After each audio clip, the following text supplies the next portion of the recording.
Fashola Hapania International Fairground of Field Visa Soros Mela Chendirika Hase Montirokara Dr. Manik Shaha Al Shalim Pandawa Montirokarano Karibo Manchaka Mayor Dipok Motundar Hase Bidhan Sabhani Deputy Speaker Ram Prasad Pal Amchagi MLA Jut Mina Rani Sorkarno Khobor Itei Kubuniro একটু আগে আমাদের যে এবারের theme সেই বিষয়ে এখানে আলোচনা হয়েছে থিমটা কি দিদি লাখপতি ত্রিপুরার অগ্রগতি খুব সুন্দর একটা থিম মাননীয় প্রধানমন্ত্রীজি যখন এই প্রধানমন্ত্রীর দায়িত্ব নিয়েছেন তবে থেকেই উনি সিদ্ধান্ত নিয়েছেন যে সবকা সাথ সবকা বিকাশ বিশ্বাস আর তার প্রয়াস উনি সেটা বুঝেছিলেন যে যতক্ষণ ধরে আমাদের দেশের মহিলারা যাদের 50% উপরে যাদের লোক সংখ্যা যাদের কথা এতদিন কেউ ভাবেনি তাদের যদি উন্নতি না হয় তারা যদি আর্থসামাজিকভাবে উন্নতি না হয় তবে এই দেশের বা এই সমাজের কোনো দিনই উন্নতি হতে পারবেন না এই বিষয়টা ওনার যখন ডিসিশন নিলেন সেটা কিন্তু আজকে আমরা তার প্রতিফলন আমরা দেখতে পাচ্ছি লাখপতি দিদি লাখপতি বাৎসরিক আয় মিনিমাম লাখ হতে হবে সেটা কৃষিকার্যে হোক বিভিন্ন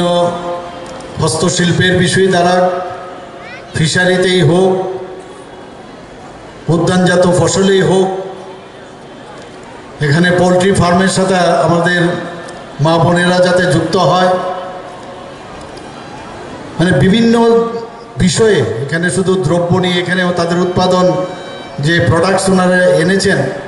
সেগুলো না আরও বিভিন্ন জায়গায় আমাদের এসএইচজি গ্রুপ এত সুন্দরভাবে কাজ করছে ত্রিপুরাতে বিশেষ করে আমরা দেখছি সেই দিকে আমরা নজরও রাখছি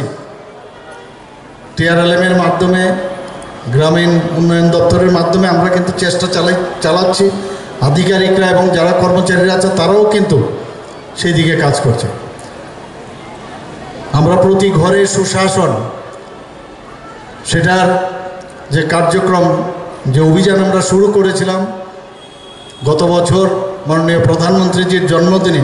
17 সেপ্টেম্বরে এবং সেটা সমাপন করেছিলাম আরেকজন স্বর্গীয় মাননীয় প্রধানমন্ত্রী অটল বিহারী বাজপেয়ী সুশাসন দিবস সেটা ছিল 25শে ডিসেম্বর এবং এত সাকসেসফুল হয়েছে যে যতগুলো যোজনা আছে সেটা কেন্দ্রেরই হোক সেটা রাজ্যেরই হোক যাতে মানুষের কাছে তার সুযোগ সুবিধা পৌঁছে দেওয়া যায় তার জন্য আমরা শুরু করেছিলাম খুবই সাকসেসফুল হয়েছে তো সেই দিশায় আমাদের মাননীয় প্রধানমন্ত্রী যখন গ্যারান্টির গাড়ি আমাদের কাছে পাঠিয়েছেন গ্যারান্টিরও গ্যারান্টি মাননীয় প্রধানমন্ত্রীজি দিচ্ছেন যে গাড়ি যে বিকশিত ভারত সংকল্প যাত্রা আপনারা সবাই জানেন ত্রিপুরাতে 15টার মতো এলসিডি গাড়ি এখানে চলে এসছে সমস্ত গ্রামে গঞ্জে ডিসিতে বিভিন্ন নগর পঞ্চায়েত মিউনিসিপ্যালিটি কর্পোরেশন সব জায়গায় এখনই গাড়িগুলো ঘুরছে এবং ঘোরার উদ্দেশ্য কি সচেতন করা মানুষকে অনেক জিনিস অনেক প্রকল্প এত প্রকল্প আছে যেগুলো সম্পর্কে আমাদের অনেকের মধ্যেই সেই ধারণা নেই মাননীয় প্রধানমন্ত্রীজি চাইছেন যে এই যে আমাদের যে বেনিফিশিয়ারির যে স্কিম আমরা দিয়েছি সেগুলো তো তার সিদ্ধি শুধু সংকল্প না তার সিদ্ধি পর্যন্ত করতে হবে অর্থাৎ 100% যে স্যাচুরেশন সেই দিশায় কাজ করতে চান